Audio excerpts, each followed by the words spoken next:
My name is Willow. I'm from New Sarepta Library. I'm a member of the YRL Yellowhead Regional Library System, and I've done a couple of presentations at their conferences, and I've been invited today to do one that I had done for the last YRL conference called Learning Modules for Everyone, More Than Just Kids.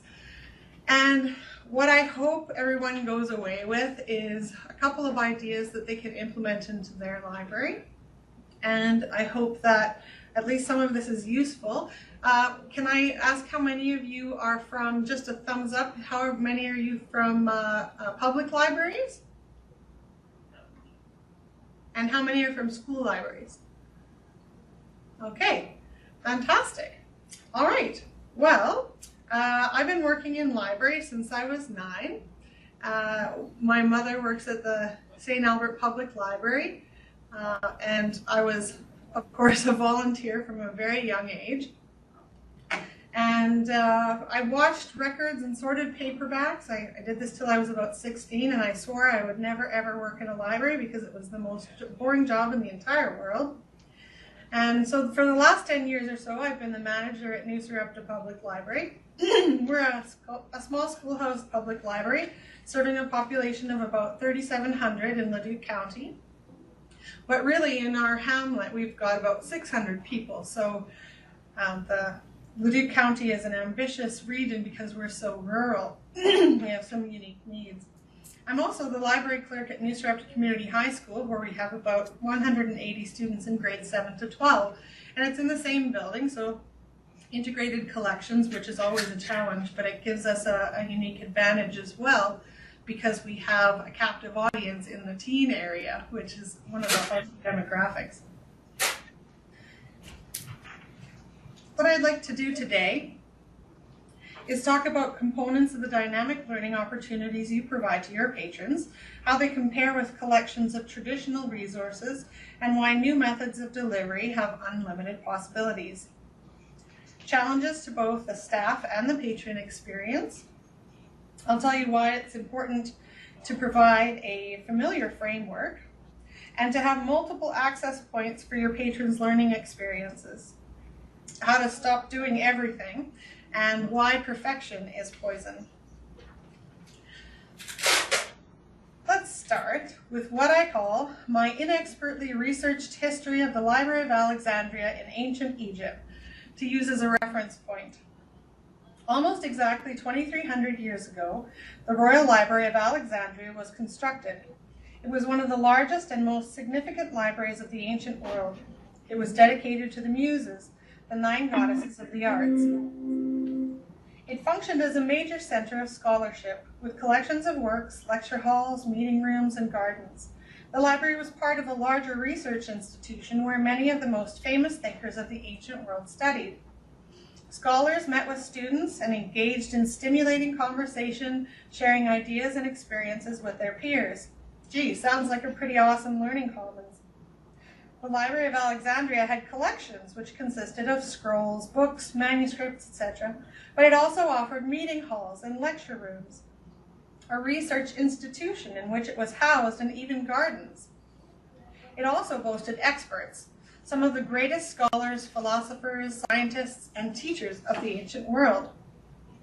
The experience likely would have been to visit the library, ask the librarian for a scroll, or if you were well trusted, browse the collection yourself and sit down at a table or bench with your scroll. Patrons who had visited the library more than once would know this was the proper procedure, would know about the handling of scrolls, how to ask for assistance, and whether or not the scrolls could be removed from the library, by whom, and for how long. When visiting the library became a familiar activity, they would discover that there were scholars, philosophers, scientists, and teachers to meet there. They would know that socialization, the sharing of ideas, and collaboration were allowed, and even encouraged, as long as they didn't make too much noise or mess. And then between 300 and 600 years later, this great library was destroyed in stages. Some of its contents were lost with it, and philosophers found refuge in other libraries scattered across the civilized world. Its destruction has become a well-known symbol for the loss of cultural knowledge. After after the destruction of the Great Library, other libraries added those works which had been salvaged to their own collections. These libraries were the Imperial Library at Constantinople in what we now know as Turkey, the Academy of Gondishapur in Iran, and the House of Wisdom in Iraq. And though the Great Library was gone, some libraries, such as the House of Wisdom, remained places where scholars still met, taught, and shared ideas. Libraries continued to have a rough go of it over the next 2,000 years. Some of the great losses included the Shenyang Library in China in 206 BC, in an event that became known as the burning of books and burying of scholars. It has been the subject of much study, art, and controversy over the years. In 1204, the Imperial Library of Constantinople in Turkey was destroyed by the Knights of the Fourth Crusade, and its contents were burned or sold. Not much later, the House of Wisdom in Baghdad, which had been a refuge for Alexandrian scholars and manuscripts, was itself destroyed in 1258 by the Mongols during the Battle of Baghdad. The U.S. Library of Congress was set ablaze by the British in 1814 during the Battle of Washington. Founded in 1873, the New York Society for the Suppression of Vice began burning books. By the time they were disbanded in 1950, they had burned 15 tons of books and 284 pounds of plates. In the 1930s, Nazi Germany burned tens of thousands of volumes of over 4,000 titles. Rare books and manuscripts in the Sikh Reference Library in India were destroyed under the orders of Indira Gandhi in 1984. The Central University Library of Bucharest was burnt down during the Romanian Revolution in 1989. In 2015, the Institute of Scientific Information on Social Sciences in Moscow was burned, and over 14 million books and rare texts were lost. Why do we need to think about all this? Because as time went by, public libraries focused more on their collections and less on anything else. They became progressively more guarded because it was their responsibility to protect the information, the content. The loss of it would mean the loss of our amassed knowledge and recorded history. And in this process, we've forgotten that information is just one of the components of a library.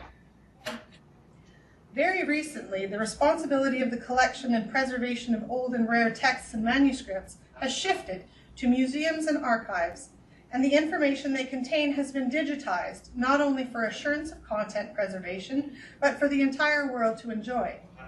Project Gutenberg offers over 54,000 free ebooks to download or read online, some of the world's greatest literature, especially older works for which copyright has expired. In 1537, the King of France enacted an ordinance to ensure the collection and preservation of all published documents. The same provision has been in place in Canada since the National Library of Canada was created in 1953. Under the authority of the Library and Archives of Canada Act, all books, serial publications, sound recordings, multimedia kits, microforms, video recordings, CD-ROMs, cartographic materials, as well as online or digital publications in Canada have been collected and will be preserved. Library and Archives Canada is open to all researchers, whether professional or amateur. Visitors are also welcome to enjoy the exhibitions. Libraries are still a place of collected and cared for information, and you can now access a vast number of different kinds of collections, but the focus has only very recently shifted from building collections of content and caring for it to adding back previously neglected library components. Without the burden of having to preserve all the world's collective knowledge, we are now more able and willing to provide a continually evolving, customized collection and environment that meets the needs of the local populations we serve. With this newfound freedom, we can offer millions of new programs and services to our patrons to enrich their lives. After the internet explosion in the 90s, which gave us access to previously untapped information sources, what some had called a new renaissance has begun. We are now more likely to actively seek out spaces to collaborate, explore, innovate, and experiment. We have remembered the value of dynamic and beautiful learning environments which exist inside and outside of our walls, walls which are both physical and virtual. By providing these dynamic spaces, we are again creating opportunities for advanced learning, where philosophers, scientists, poets, and students can again come together to share ideas. The study and exploration of science, technology, engineering, art, and math, also known as STEAM, has skyrocketed in appeal and application in libraries, learning commons, and makerspaces all over the world. And like the ancient Library of Alexandria, libraries are again facilitating the learning of those who seek these self-directed avenues of personal growth. But despite this growing Renaissance-like evolution, we are finding some new, never-before-encountered challenges.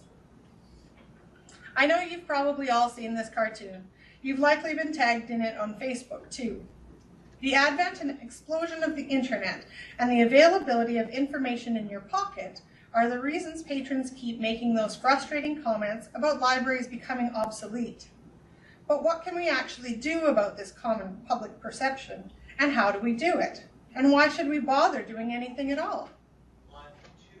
We bother because we know that libraries, unlike the internet, are about much more than the delivery of massive amounts of raw, unfiltered information.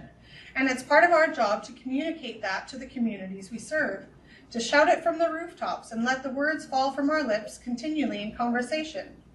We know that libraries employ librarians in part to provide assistance disseminating the overwhelming plethora of information which is flying at our patrons from every angle, and to help them learn to discern the validity of the source of that information, which is becoming more important than ever. Librarians know where and how to find the best information on the devices which connect patrons to almost everything in the entire world. They are becoming the gatekeepers to the known knowledge of the universe. And we bother because we know libraries are no longer repositories or archives for ancient, rare, and fragile books. We are also not irrelevant.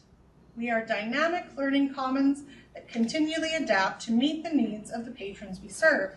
Libraries are one of the last remaining safe spaces where everyone is welcome, no matter their age, physical or mental ability, religion, sex, sexual preference, color of skin, or socioeconomic status. Just like at the Great Library at Alexandria, libraries today are places where people can meet, collaborate, create, and innovate. Now you're asking, what does all this have to do with Kitz? Well, I gave you this introduction because part of my learning module development process included changing my own mindset. To find solutions, we need to understand the root of our current challenges. We should always look to see where we've come from to really figure out where we are, and what we no longer need to be. Now that we've done that, we can return to our present day-to-day challenges. Whether you come from a public or a school library, when it comes to creating new learning environments or providing alternate forms of information or information access, there can be a few barriers along the way. I'll just assume all of you are either transitioning to learning commons, creating a makerspace, or planning on adding new collections of high-tech, low-tech, and no-tech toys. At some point, or maybe right now, you might have found yourself wondering how you're supposed to provide these learning experiences to your patrons. You may be thinking, I don't know how to operate a 3D printer. I don't want to mess in my library every day. I don't have time to sit beside someone with a slide scanner and show them how to digitize. I can't knit. I hate the smell of melting perler beads. There's dangerous equipment needed for the activity and I don't have the staff to man the station. I can't leave the makerspace open or loan anything because someone will steal something. I can't afford equipment, supplies, or extra staff time. And what if someone breaks something? I have no room for what I have now, let alone anything new. I'm not knowledgeable about the computer software people are asking about.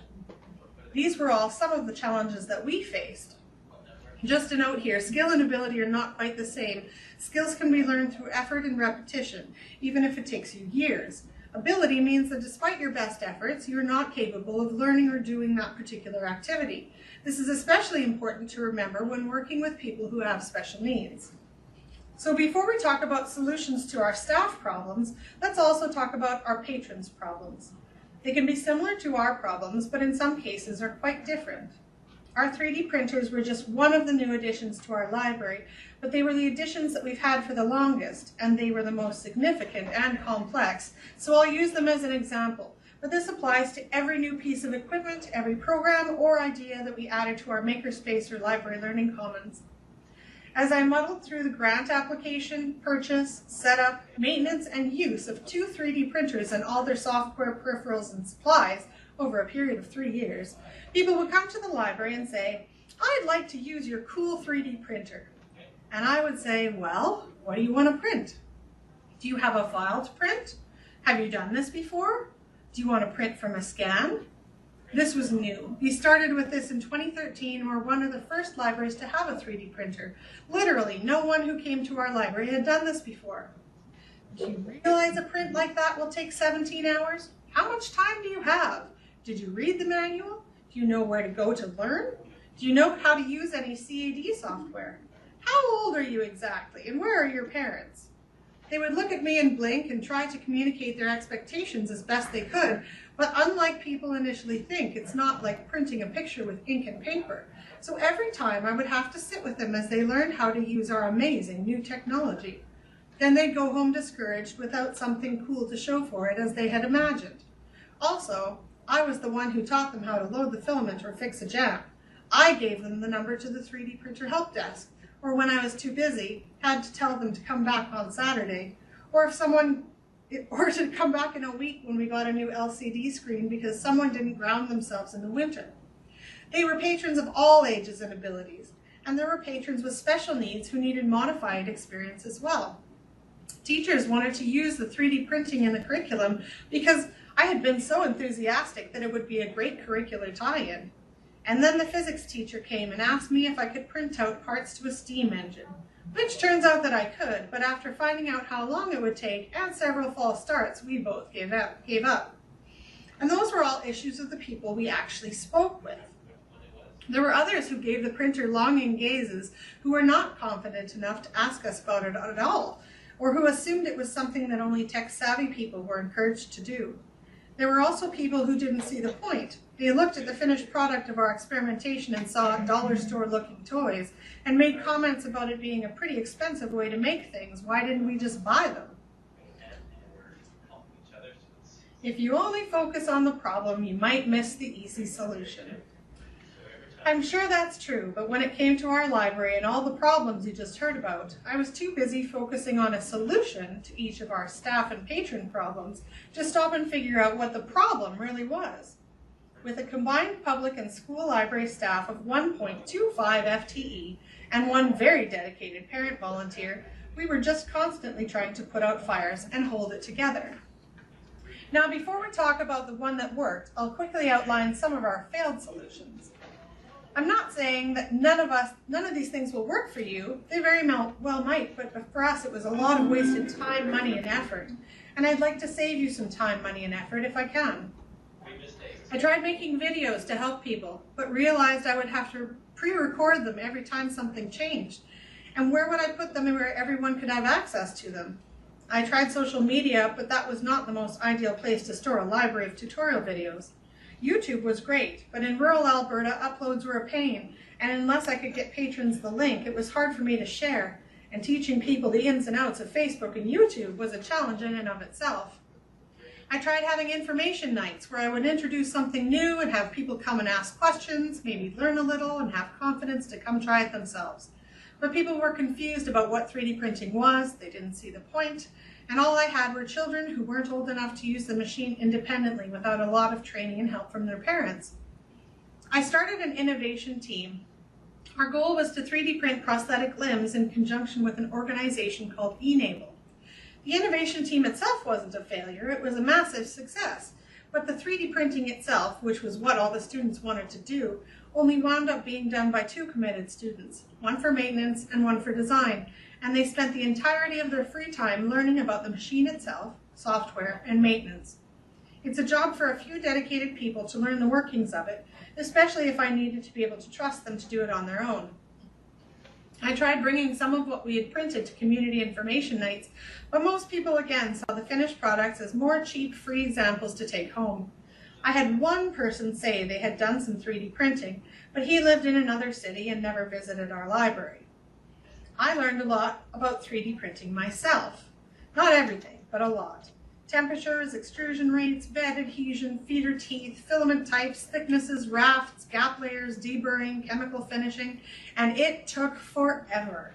Every minute of the time I wasn't checking books in and out. Thank goodness for volunteers who kept the library together in my absence. It was a ridiculous task in a small library. I tried putting out all of our equipment, supplies, and materials for the public to see, ask about, and experience. I even put it right by the desk so I could keep an eye on it, but it got broken and pieces went missing. As you've heard, the road to the solution took a lot of trial and error and a lot of thinking and rethinking. The solution wasn't fixing the 3D printer problem or any of the other problems with the new high-tech, low-tech, and even no-tech learning opportunities we wanted to share with our patrons. The solution was fixing all of our problems at once with a network of patron-led learning modules built with a familiar framework. This is one of our module beta testers who went home with the physical theater makeup module, taught herself how to make a wound, and with her mom's help, scared the liver out of her dad. Then she sent us a video of the entire thing and gave us 2 pages of handwritten how-to tips. So, what does a familiar framework actually mean? It means when anyone's introduced to and explores any of our learning modules once, they'll feel comfortable using any of our modules because every aspect of the framework is the same for each one. It will feel familiar, even if it doesn't register on a conscious level. A consistent framework is a fantastic idea, but it sure took a lot of work. I'm not just talking about physically. Most of it was completely mental. It's not like I woke up one day and said, I want to create a network of learning modules with a familiar framework to solve all of our problems. Mostly, I wanted the stuff we had to look neat and organized, so I put it in boxes and added all of these components one at a time. Then it started to snowball, so I had to take a step back and look objectively. And that's when I realized what we were doing was working. It just had to be the same across the board and have access points so we could have some old-fashioned standardization. So what was our plan? We had no plan, no strategic plan of attack whatsoever. Remember, even the blind squirrel finds a few nuts. We fell into the solution without knowing what we were doing until after we were done.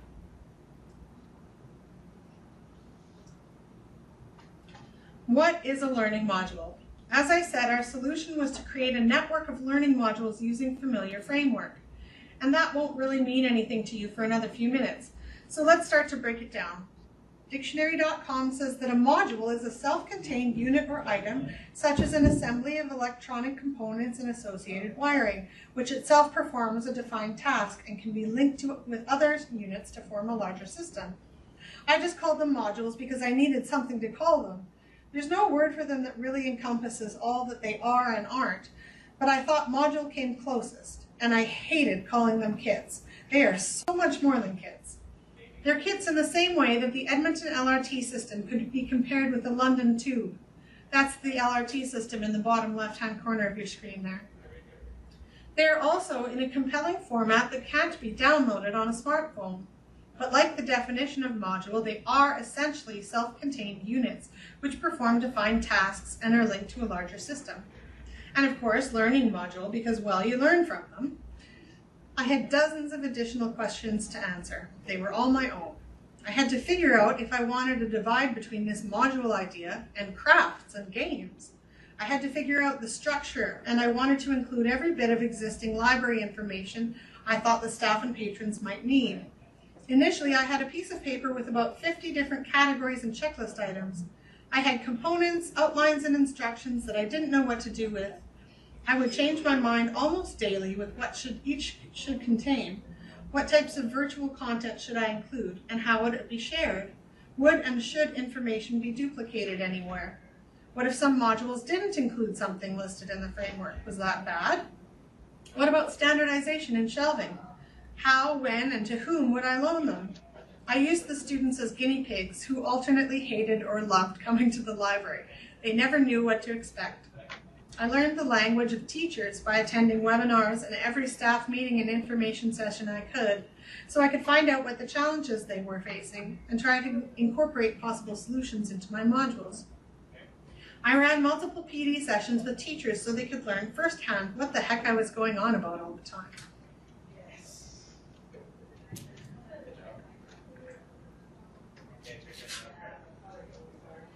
I hope you appreciate the irony in this slide.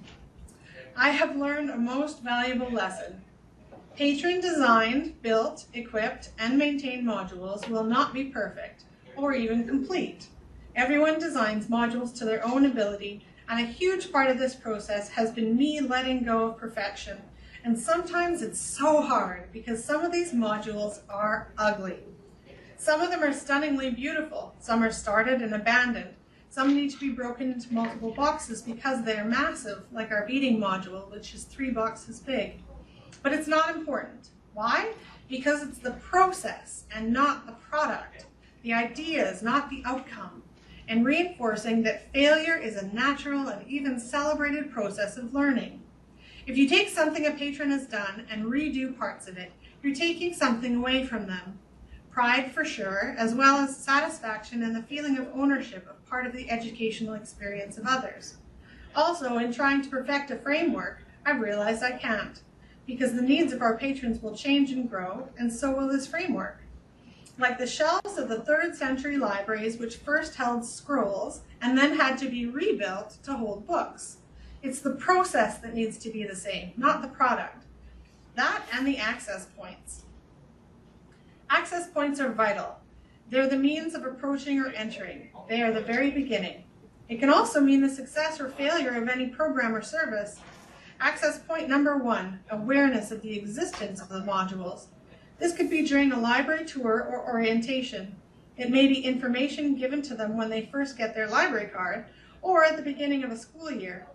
It can also be available through advertising, a link on your Facebook page or website. Access point number 2, frontline staff. Whoever meets the patrons first as they walk through the door. Train staff to mention related resources to match the subject matter of the material requests. Access point 3, the library circulation system. Our library system allows us to put a block on an item that pops up when a book is checked in or out. We've used this as a tool, putting messages on items like this book is a part of our calligraphy module located in the module section of the library, and then giving them the location of the related resource. Access point number 4, the physical module itself. Shelved in a highly visible section of the library, the collection is introduced during orientation and reinforced by bright, eye-catching signage. The modules need to have a sort of spine, which includes the title, just like a book, a QR code, and a call number. If you're not sure what a QR code is or what it's for, don't worry, it's coming up in a second. Access point number 5, the QR code. See, I told you. It's a scannable sort of barcode that you can download an app to be able to scan with your mobile device, so a phone, iPod, etc. It takes you to the shared folders, which include online content for our modules. Access point number 6, the virtual module. Folders which contain links, databases, and information on how to access the physical modules. We also originally had a wall of physical folders.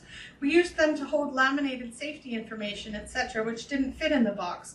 But instead of trying to maintain 2 physical access points, we found it was easier to buy bigger boxes to fit the 8.5 by 11-inch paper.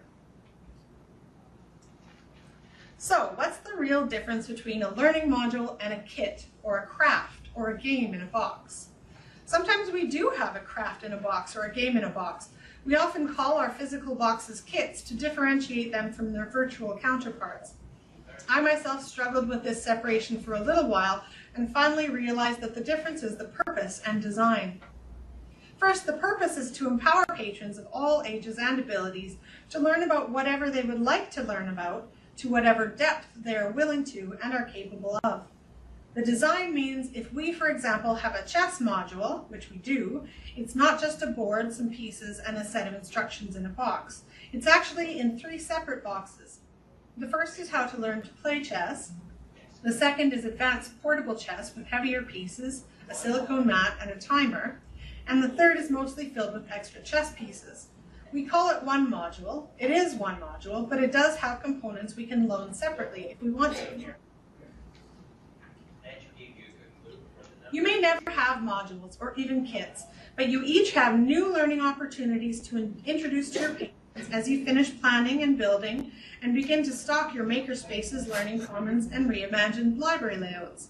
The framework for the new learning opportunities in your library will not be the same as mine, but I've learned the hard way how important a framework is for our library, so I'm more than happy to share it with you in the hopes that it helps you save a bit of time and money and helps your patrons access your learning opportunities more easily. The physical framework for our learning modules consists of a physical box, which contains equipment, supplies, information, and instructions, as well as a link in the form of a scannable QR code that takes you to a digital folder on Google Drive where our virtual content is located. I know that was a lot, so let's take that step by step. And here it is. I've struggled a lot with this framework, and through the long process of elimination, I've come to learn that these are the components which work for our patrons. I've also struggled with the necessity of each component when it comes to the flexibility of the framework. I've finally come to the conclusion that there are only 5 vital components. They're in red here. As for the others, we try to include them in all of the library-led and patron-led modules, keeping in mind we are not perfect. Number 1, start here. This element is in both the physical and virtual modules. They needed a jump somewhere familiar where people could go to get the basic information, location of equipment and supplies, and a rundown of how the module itself works. Number 2, safety information out of necessity. This is a laminated piece of paper with a big red stop sign in the middle of inside the physical box, and it's part of the Start Here page in the virtual module. Number 3, feedback book or sheet. The one condition of using our modules: you must record what you did and what you learned. The kids know it as my own personal mantra. This could actually be in the form of a photo or a website link, but if you're not feeling creative, just a line or two in the book will suffice. We have a tutorial video one of our 7-year-old patrons recorded and uploaded to YouTube for the button making module. Number 4, QR code. This is one of our previously mentioned access points, a scannable link to the content of the virtual folder. This will take you straight inside the virtual module to all of the information it includes. Don't forget to click on the Start Here first. Number 5, location of the physical module, another aspect. Each part of the module refers to the other for an uncomplicated full experience. And here's a close-up of actually what we're doing here. So this is one of our sheets that we include. It's a component of the box, but it can also be found in the early virtual modules. These were created both to give a background context to the module subject and as a modified access point for patrons with disabilities. The highlighted yellow text enables patrons to find the simplified vital information quickly and easily. Once our patrons with special needs know about these pages, they look for them in the new modules they want to explore. And for those who can't read, it says, for the 3D printing, we are using a machine to melt spools of plastic and then to squeeze the melted plastic out into thousands of very thin layers to stack up to make different things, kind of like using a very special glue gun.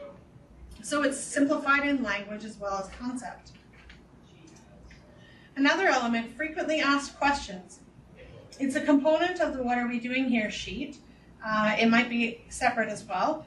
It's when we were beta testing a module, usually trying it out with an excited group of students at lunch, we usually got the same questions over and over, and this helps. You can just direct them to this sheet. Training or age requirements.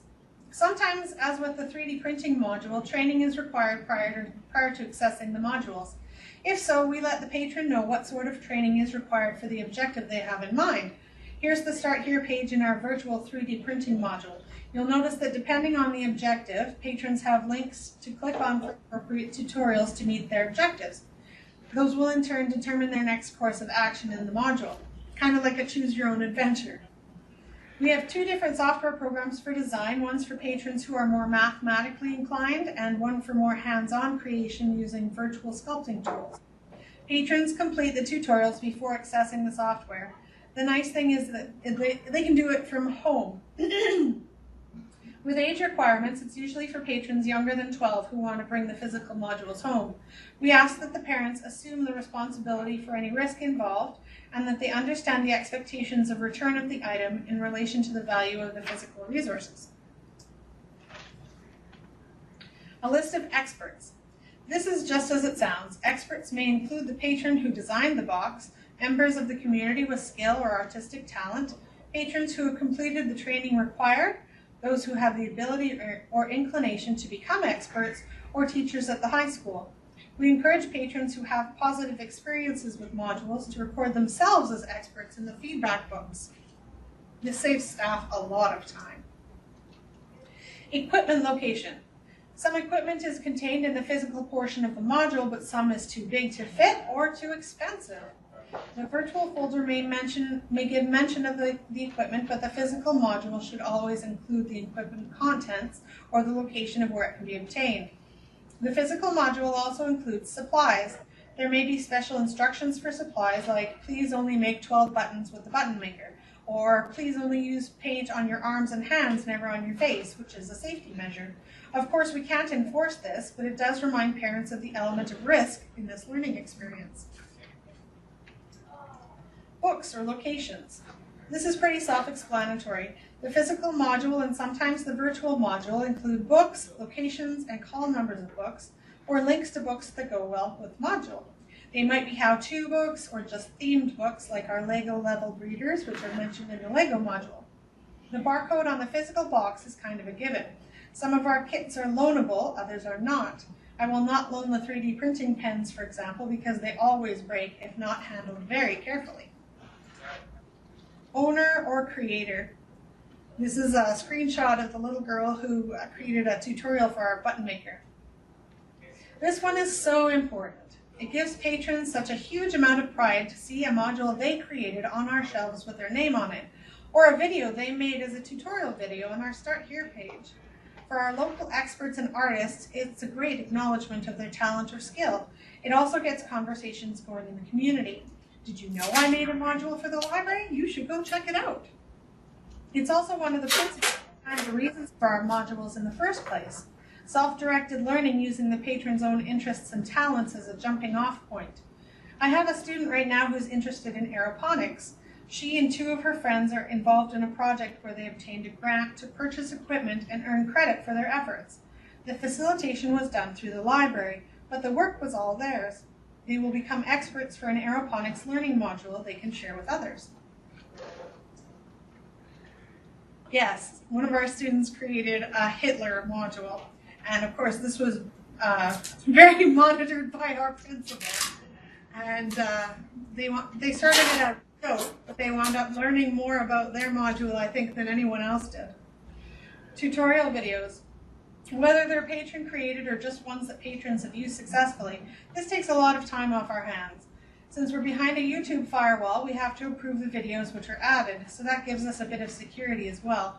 This is one of the easiest elements to add to a module for the what did you learn, what did you do contribution as well. And through a special feature on Google Docs that you can see circled on the right, I can see who added what and give credit where credit's due.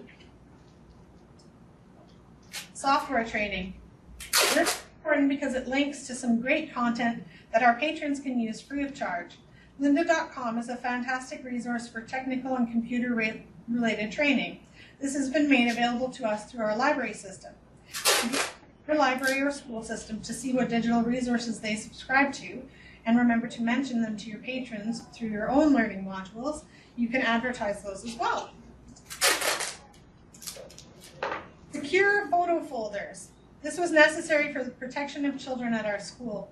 Some of the children add their own photos and videos, and as long as their parents are aware of the activity, that's perfectly fine. When we take pictures of the students at our school, we put them in a folder that can't be seen by anyone outside Blackgold for their own safety. We also have curriculum links for teachers and homeschoolers. Often we receive curriculum-related information, we write lesson plans, or we outline what outcomes can be supported by modules we have available at the library.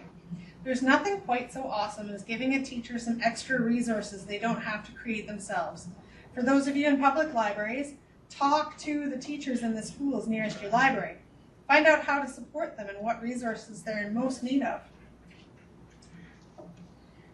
and links to related modules. One of the coolest things we can do using Google Drive is to put hyperlinks in the documents to link to other modules.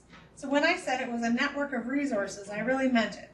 Clicking on these hyperlinks will take you right to the heart of each linked module, and no matter how much you change the contents of the folder, you never have to update the link. So, what has a familiar framework meant for us? It means that everyone can explore our new equipment, supplies, and unique collections because provisions have been made for modified experiences for novices, children, and patrons with special needs, as well as for patrons with advanced skills or existing knowledge on the subject who needed extensions and enhancements, or who just wanted to share their knowledge with others. It means comfort knowing that no matter what new thing we've added, there is already an existing formula to put it into. Safety is taken care of because patrons are warned to stop and read the safety precautions before they start using the module. They are told what training they require and who the experts are who can provide it to them, and where the video tutorials and websites are, which relate to the subject. Security of large or expensive equipment isn't an issue, because the modules refer to the location of the items, so patrons are aware they exist, but they're kept out of the public eye in a secure location. We no longer have to have anything on display on tables or have information nights because the modules are clearly labeled on our regular bookshelves where everyone who enters the library can see and use them. As part of the framework, as people use them, the modules continue to grow in scope and in content, but the framework, the structure, always remains the same. We've made it a formula and part of the way we provide advanced information to patrons. We've enabled patrons to check the modules out so they'll have time to pursue them at their own speed. We've made virtual content available for people who access remotely at any time.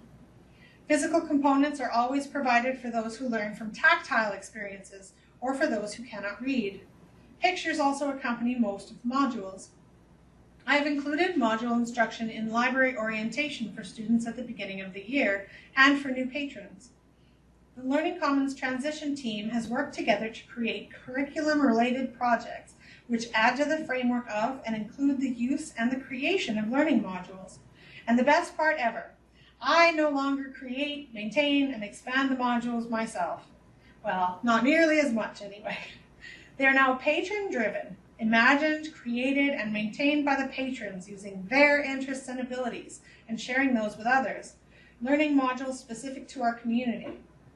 Last year, patrons created modules on subjects like theater makeup, dodgeball, travel in Europe, costume design, forensics, and Hitler.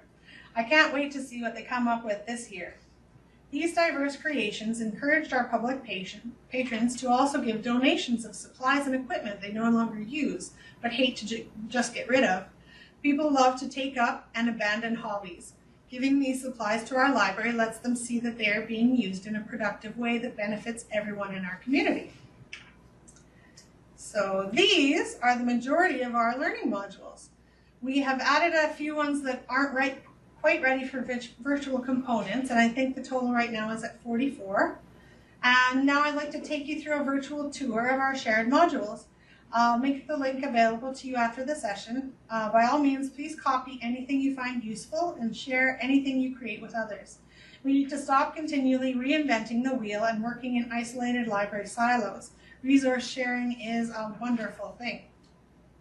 So I'll just click on my sources so I can get them on the video. You can pause them if you're choosing to look at them later. And I'm going to try and not disconnect while I get my stuff back here. Okay, can everybody see that? That I'm live here? Yes? Okay, so now this is our virtual folder here. So these are our 40 plus modules live. And when I go into one, you can see the Start Here folder right here. So if we start here, there is also a Start Here page. And on the Start Here page, we have an introduction, we have safety information, and all the list of things that I have talked about in our framework. So once people have read the Start Here page, which is also located in the physical box, then they can see the What Are We Doing Here page, which we saw a little bit earlier. So I'm just using the 3D printing example again. So it's highlighted the bits that are important, and then there's the frequently asked questions. And they can click on the training videos as they're going through this. There's our 3D printer specifications, so if they want to know, if advanced users want to know information about the filament or whatever they're choosing to look at. And we have a Start Here for our physical folder and also a Start Here for the online 3D printing. So this is more of the Choose Your Own Adventure page. So when you click on a link, it will take you to other portions of the 3D printing module. There are links to files, to software, and these have been provided also by patrons and students who have used the module. And you can also see who's done what on the right if I turn that on. And these are video and resources. Some of these are people who've created tutorial videos themselves from our library. So when you go to any of the modules, hopefully you'll see all the elements that I talked about. But again, perfection is poison. So if we're looking at something that someone created and they've abandoned it, as happens fairly frequently, we can remind them and provide them with material so that they can continue on. These are our master QR codes. I've also printed these off a lot of times and done some kind of guerrilla marketing along the lines of EPL, sticking them up in different various places around the school and around the community so people can just scan them, and it's a good advertising for our library. What I found I needed was a master module layout. So these are all templates. So for a Start Here page, so this is the copy of it, and I put a description of what is needed in each of the lists. So this is where you put the information on what you need to know before you start, yada yada yada. So if any of you guys want to copy any of this, you're more than welcome, and use any links to populate anything. This is the module inventory, so we can track the cost of things, what kind of shape they're in, if anything's been damaged. That's more for administrative kinds of things. And the wish list. When somebody starts a new module and they don't have materials they want, or materials they can afford or are available, they put it on our wish list, and we can help them apply for grants using Grant Connect, and even our parent council or our friends at the library. This is a great place to say what you need, why you need it, and hopefully get some money shot your way. We have a lot of great people in the community who, as long as they know what our needs are very, very supportive. Back to the modules. Sometimes there are modules within modules. So in our chess module, we have Learn to Play Chess, and we have timed chess, and we have student photos and the components. Sorry, I was looking for checkers, I think. Let's look at checkers. Nope, now I'm not remembering which one it is. So there's a couple where they have modules in modules. Oh, right, the 3D printing and 3D scanning has one. So here's a module inside a module. We also have a 3D scanner. So when people are browsing through these virtual modules, they can take a look at the next step, which would be 3D scanning. And that's the tutorial that we have so far. So everything is a continual work in progress. We wanted to make sure that we stressed that, and nothing was going to be finished. In the beginning, I just wanted to continually finish everything. And I've learned that as long as we emphasize that it's a process kind of a project and celebrate failures and successes, that we're really teaching our patrons in the style of the Renaissance, that going through the process of something and failing can often teach you more than you would learn if you were successful at everything. So now I'm going to try and switch back to the video, because I want to be able to share with you Can you see me now? You can see me, yes? Okay, so I brought some modules with me today.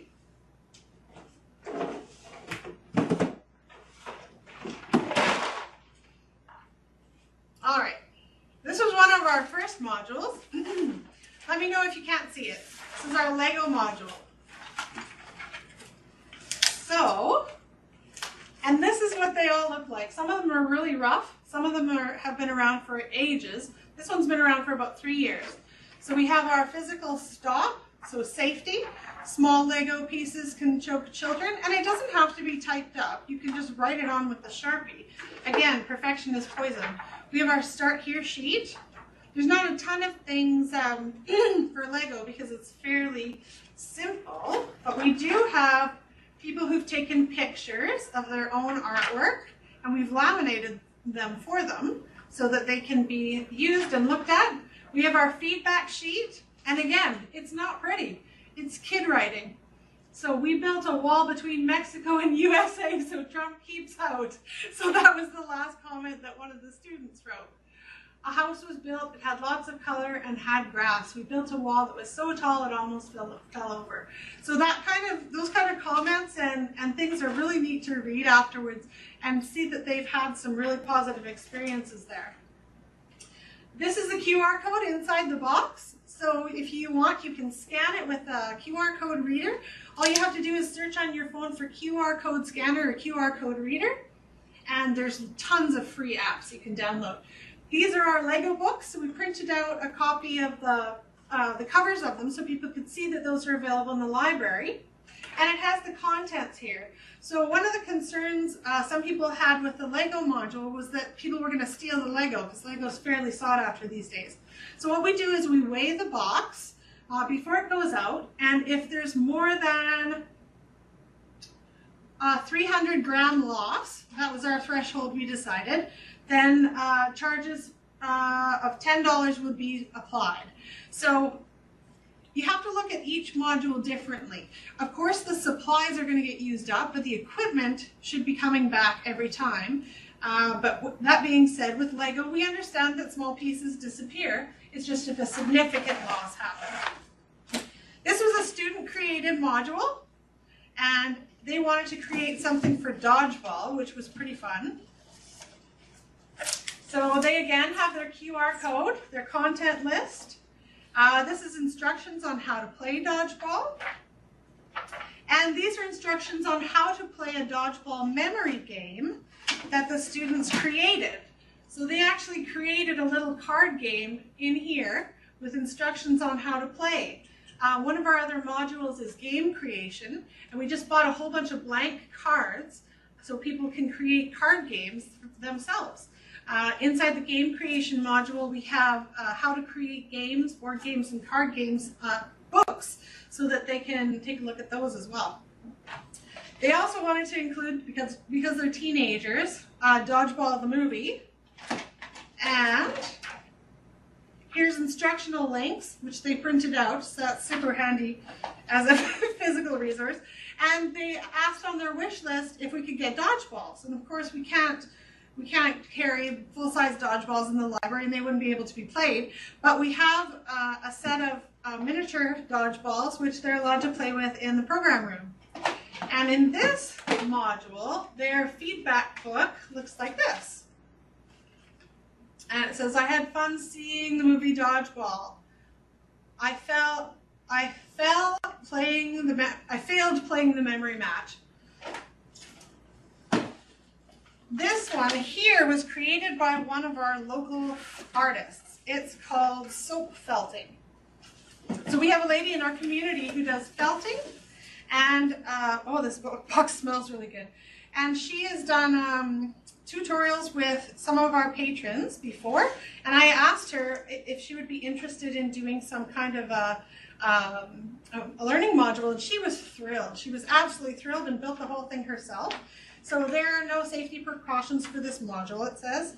Here's the Start Here page, and these are her instructions for soap felting, which are also on the virtual module. She's included enough materials to make 2 soap felted items. And here's the felted soap. This is the finished product, which was mine. It smells so good. And so this is all her wool, her instructions, her materials. And she's included everything that you need to be able to soap felt. And then the design of the box, just printing off felted soap from the internet. Some students like to, I didn't bring any, but some students like to do art on the boxes. We have one called Ink Blot that's quite gorgeous. This one we've had for a long time. It's called Star Wars Baking. And here's the QR code for it. And inside, again, it says scan the QR code. It's got the contents. Stop, it says children need parental consent. There's a whisk, cookie cutters, instructions. This is a quick start guide. And then we have 3 books that we included inside the module. If the books are too heavy for the module, what we'll do is we'll just put them on the shelf and we'll put a link saying these are available and what their call numbers are. So Wookie Pies and Clone Scones, I think that was our first. Here's our feedback. I used the cookie cutters on sugar cookie dough and ginger dough. The imprint cutters need to be dipped in flour before cutting. When pressing the imprint, press lightly or the dough will stick. So every time somebody uses this, the next person knows a little bit more, which is amazing.